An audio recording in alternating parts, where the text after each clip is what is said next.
Hello അസ്സാമലൈക്കും welcome back to my channel.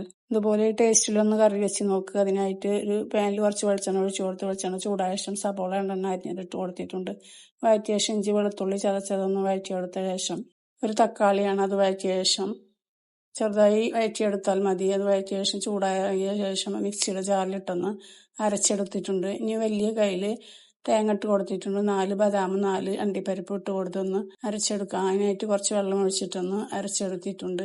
ആ വഴറ്റിയ പാനിൽ തന്നെ കുറച്ച് വെളിച്ചെണ്ണ വീണ്ടും ഒഴിച്ചു കൊടുത്ത് കടുക് ഇട്ട് കൊടുത്തിട്ടുണ്ട്. കടുക് പൊട്ടിയ ശേഷം വേപ്പിൻ്റെ ഇലയും പച്ചമുളക് ഇട്ടൊന്ന് വഴറ്റിയ ശേഷം മല്ലിച്ചപ്പാണ് ഇട്ട് കൊടുത്തിട്ടുള്ളത്. അതും വഴറ്റിയ ശേഷം മല്ലിപ്പൊടി, മഞ്ഞൾപ്പൊടി, കുരുമുളക് പൊടി, ഗരം മസാലപ്പൊടി, ഉപ്പ് ഇട്ട് കൊടുത്തൊന്ന് നന്നായി ഒന്ന് വഴറ്റിയ ശേഷം അതിലേക്ക് ഒഴിച്ചു കൊടുത്ത് പാകത്തിന് വെള്ളം ഒഴിച്ചു കൊടുത്തിട്ടുണ്ട്.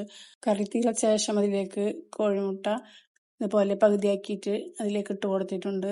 അതിന് ശേഷം മല്ലിച്ചപ്പ് ഇട്ട് കൊടുത്ത് ഒരു പാത്രത്തിലേക്ക് മാറ്റി കൊടുക്കുന്നു. നല്ല രുചിയാണ്. അപ്പോൾ എല്ലാവരും ഇതുപോലെ ഒന്ന് ഉണ്ടാക്കി നോക്കുക. വീഡിയോ ഇഷ്ടപ്പെട്ടാൽ ലൈക്ക് ചെയ്യാനും ഷെയർ ചെയ്യാനും സബ്സ്ക്രൈബ് ചെയ്യാനും കമൻറ്റ് ചെയ്യാനും മറക്കാതെ മറ്റൊരു വീഡിയോയുമായിട്ട് വരാം.